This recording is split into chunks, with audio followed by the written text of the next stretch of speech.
I actually believe that in a lot of ways, people get the rulers they deserve. And that if the men have become the rulers and they have failed, it is representative of the larger society. What have, as we evolved, what have the women also done? The confusion is in both parties. Yes. The women tend to be sometimes even more confused about their roles and what they need to do and what they need to do to support us men, who now you're claiming have failed.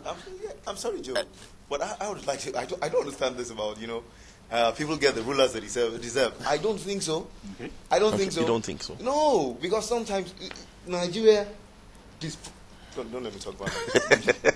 So you don't think that people get the African continent disproves that theory, that people get the government. Did Uganda deserve Idi Amin?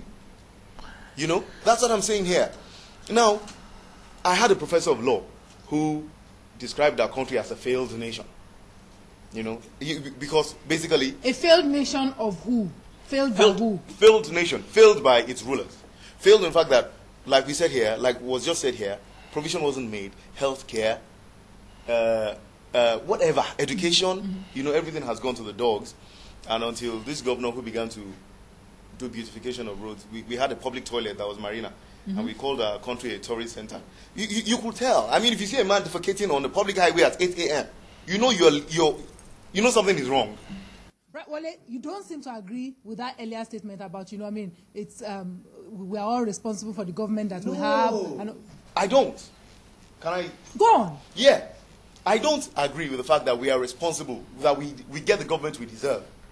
On the African continent, and I'm going to use a country I know particularly, the one I was born in and raised in, the people we have here are people who have, through time, when you check through time, through history, are people who were imposed on the people. And except you're asking for a call to anarchy, except you're asking for a call, a refusal to obey the government, which is a social contract actually, people agreeing to obey government. Except we're asking for a call. You're saying that men should not feel personally responsible for the state of Nigeria, and that in essence, because Kobina started by the men in the first instance should feel personally guilty, and Joe said beyond that actually the entirety of the population, including women and younger people, and all, should feel guilty because people are confused about their roles, what they should do. They don't even know what to do. And you are saying whether a man or woman or whoever, we couldn't have helped the situation that we find ourselves in around Africa, not just Nigeria in particular, around Africa. Is that what you're saying exactly? Fumilola, in Nigeria, if you look, for the past 50 years or so, the same people have been in government. Their wards, their guardians, their friends, their family, the same people. Check the names. Brothers, cousins, the same people.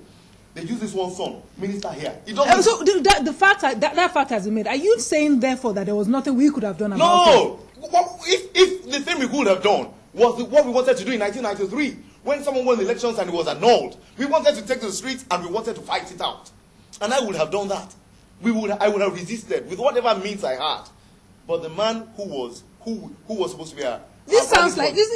I want to say that what I think Wale is doing is reducing complexity to simplicity. Why do I say so? It's the best way, actually. Why do I say so? It's very simple. When you look at your cadre of leadership in a society over time, they represent every aspect of who you are as a society. Nobody that has got to a leadership level in Nigeria has come from only one ethnic group or only one particular kind of class. In fact, we have no class system. In fact, we can say comfortably that 100 years ago, everybody's father here was a farmer. So clearly, in my own opinion, all these people we tend and point at are brothers.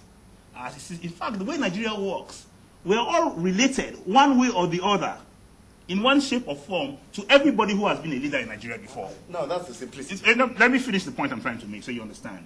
So therefore, I'm saying if you took a basket and you threw randomly and selected without looking and picked randomly across Nigeria, threw them into this basket and said, go and be leaders, you will get invariably the same results. So again, I'm saying it's a reflection of us as a society, but more importantly, as a society in denial. So what do we do? What are we denying exactly? We're denying our own issues, the fact that we cannot confront them, our inability to be organized as a society. And just look at the way we drive. as a reflection of our levels of organization. No, I just want. Let me finish. Let me finish the point I'm trying to make, so you understand very clearly what I'm saying. When we're all trying to get to a destination, and we're not able to naturally organize ourselves in a way that promotes everybody getting to his destination at a fairly equal level of time, and where everybody thinks that I need to get to a destination before everybody else. Essentially, it says that distrust is what rules our society. So we all have a fundamental distrust of one another.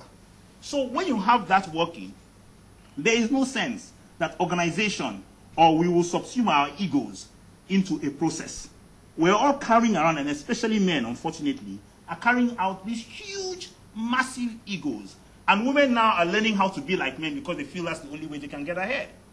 Which, again, bears the question as to what are women doing in Nigeria, given the amount of power they truly hold about moving Nigeria forward.